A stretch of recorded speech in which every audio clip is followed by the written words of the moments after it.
Hello folks, so today I'm going to tie a wee dry fly called a Comparadun.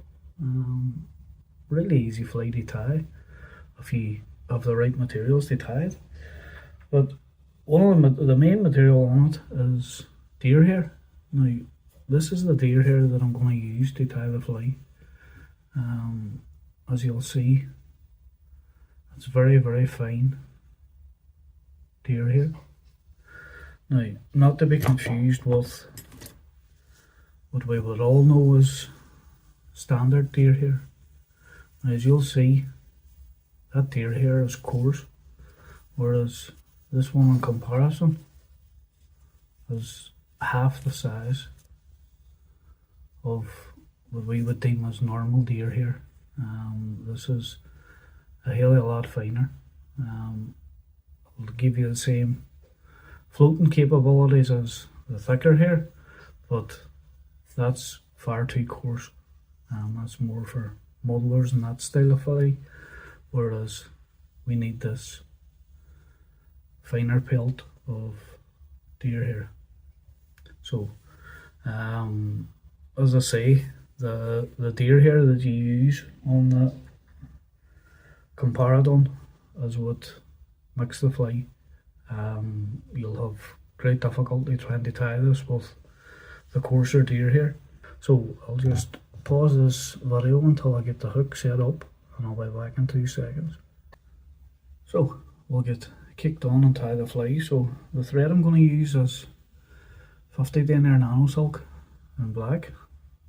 The hook in the vise is a size 14 barbless nymph hook from Blood and Buzzer. So we'll just get started behind the eye, run on a few turns, come on now, turn away the excess, and run our thread on down towards the rear of the hook, in line with where the barb would be if there was a barb on our hook. So the tail is pheasant tail, so just pick off 3 fibres is plenty off our pheasant tail, pull them out 90 degrees from the stalk on our scissors and trim that away. So come on then with our pheasant tail, and you want this round about the length of the body of the fly. So that's our tying on point. Pinch and loop just to get us started. Give a full turn and line the tail up with the shank of the hook. Come on then and give our turns over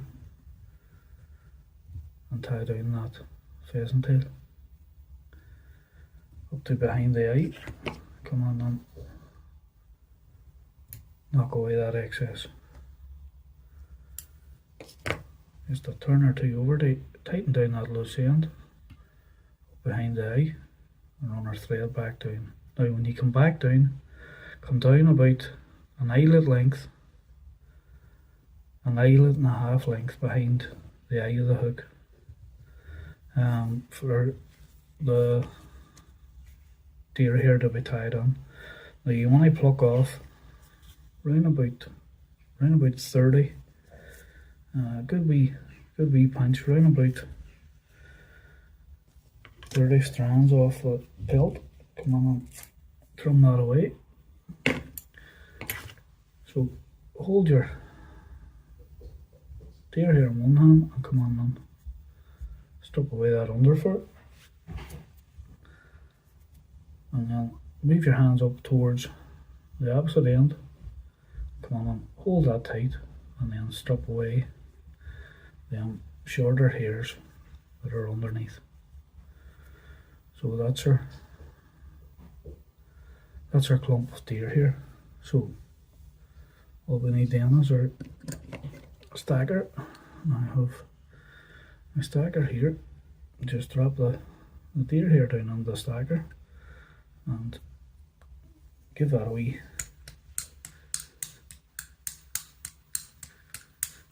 a wee tap just to stack up that here. So remove that from the stacker, take our hair out.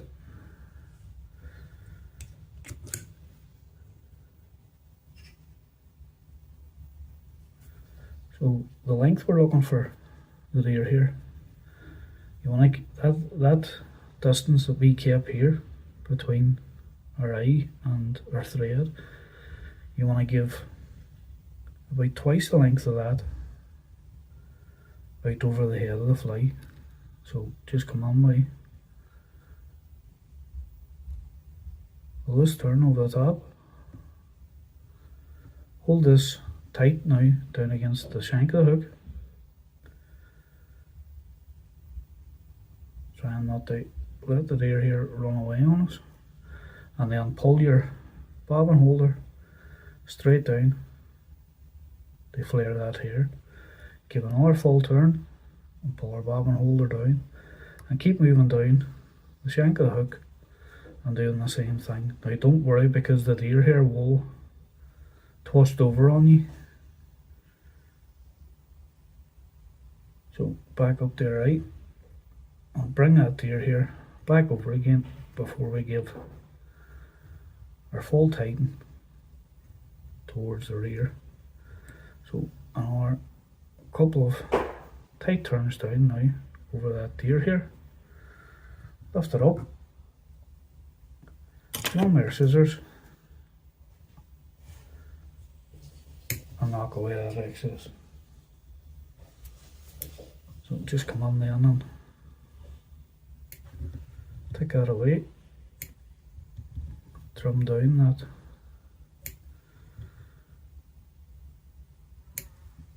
bump that we left where we cut off our deer here.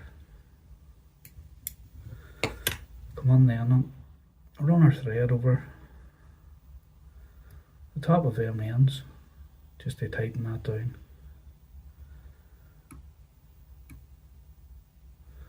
Run our thread back up again, up and behind our deer here. Now what you want to do is hold this deer here, reach for it, lift it straight up in the air, and then get your thumb on in front and push the whole lot towards the rear. And same again, lift it up out of the way and push the whole lot towards the rear. Now what you want to do is try and get a good enough wee bend here so that encourages the deer here to stand up. So now this isn't essential to do, but it's something that I do just for extra buoyancy. I come on then and I put, these are the shorter CDC fillers. I come on then and I put on 2 of the shorter CDC fillers. So get the 2 of them the same length, so our tops match up. Come on then on our CDC fillers, lay them down on the shank, same length as the deer here. Couple of turns to secure that. Take a wee look in and make sure the 2's the same length. If they're not, shorten it up a wee bit. Another couple of turns in to tighten that down. Come on then, trim away that excess. Now I don't dump these cut off pieces of CDC. I actually have a wee glass jar that I save them up in. And the reason being is there's another fly as well that can be tied with, it's actually CDC dubbing. I'll do it after this here. The other fly, it's a wee buzzer with a CDC wing that you use, the CDC dubbing, you lift the wing up. So as I say, I'll do it after. I'll do the video after after this one, a couple of days after. But getting back to this fly first, where we cut off that CDC, come on and give a couple of turns over that and run our thread right down to the rear of the hook and tie down our tail where we want the fly to start. Now what I have here is dubbing from a muskrat piece of fur, and the reason why muskrat is used is because of its buoyancy. It's very, very fine dubbing that repels water. So as I say, it's very, very good for dry flies like this. So twister, if you don't have the muskrat, any dry fly dubbing will do you. So come on, and you want this dubbed really, really tight. You literally want this dubbing just as a coating over the thread more than anything else. So come on and dub that on, and take your time. As I say, this has to be dubbed on really, really thin. The finer the better for putting this dubbing on.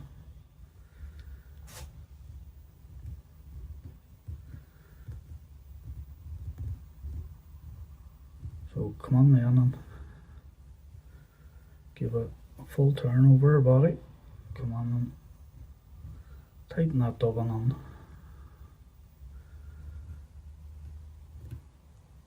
After every turn, give a turn and tighten that dubbing up. Another turn and just keep turning on and tightening as we come up the body of the fly.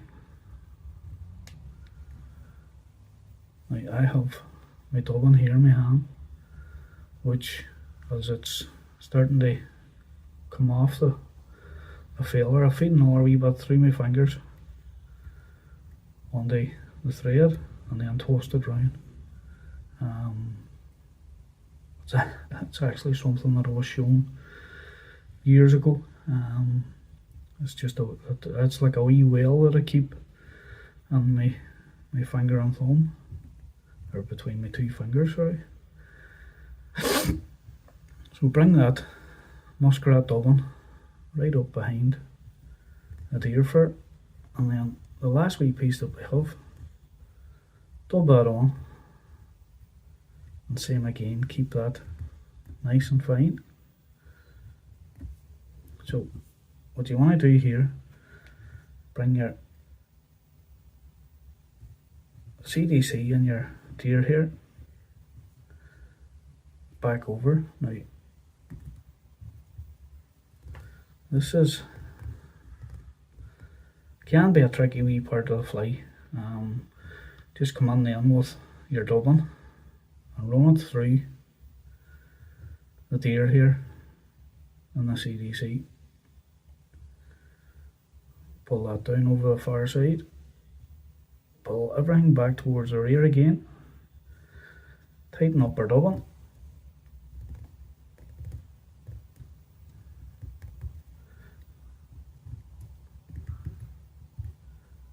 And the same again, run that deer hair through the front half, or the dubbing through the deer hair on the front half, and just be wary of the deer hair fibres, that you're not pulling them down over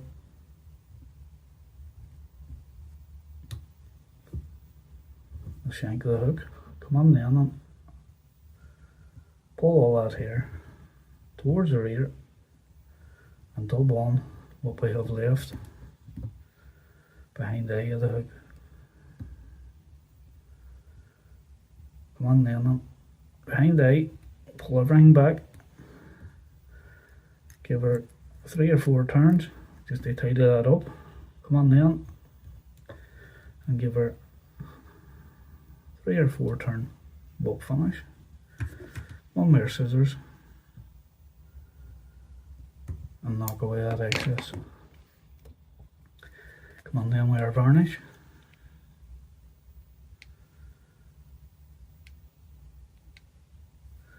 And just give the head of that fly a wee dab of varnish. This top of thread, unwinding, and our fly falling to pieces. So just a wee piece of waste wire. Come on. Run it through that eye just to make sure the eye is clear. And then the last bit we have to do is take your time in them. Pull your CDC and your tear here over the shank of the hook. They give us the shape of our Comparadun. So that's your Comparadun fly, and as I say, there's very little to it if you have the right hair, and it's that finer deer here is the thing that makes the difference. The difference between tying a Comparadun and not tying one. Now that thicker deer here is far too coarse for trying to tie that fly. Good luck to you if you're trying to tie a Comparadun with that. So there you are, folks. I'll lift that off and our wee clip.